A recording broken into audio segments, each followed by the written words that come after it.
ও ভেবেছে ইহুদি খ্রিস্টানদের মতো ল্যাংটা হয়ে থাকায় আমার আদর্শচ্যুত করেছে তার বাপ, আদর্শচ্যুত করেছে তার মা।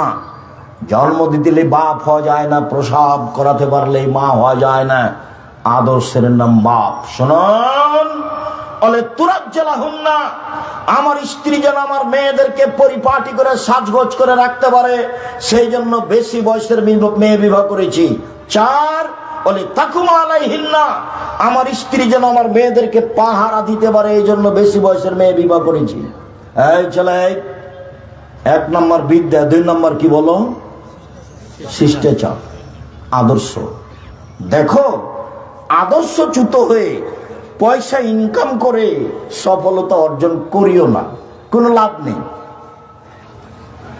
দেখো, বিদ্যা অর্জন করলে জাতির উপকার করতে পারলে না, টাকা মেরে খেয়ে বললে আমি বড় ইঞ্জিনিয়ার, কি করলে জীবনে?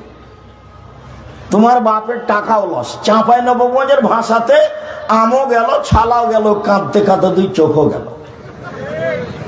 তোমার বাপ মায়ের অবস্থায় তোমার বাপ মা ভুল বুঝেছে, এই বুঝ আমি গ্রহণ করিনি।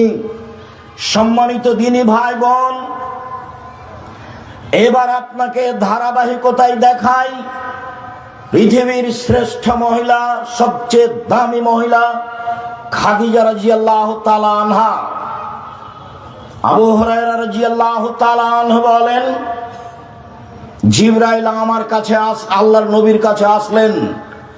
আল্লাহর নবীর কাছে এসে জিবরাইল বলছেন, আল্লাহর নবী, এই যে খাদিজা আসছে, তার হাতে একটা বাটি আছে, ফিহে তামুন দাম, তাতে আছে খাদ্য, তাতে আছে তরকারি। এই যে খাদিজা আসছে,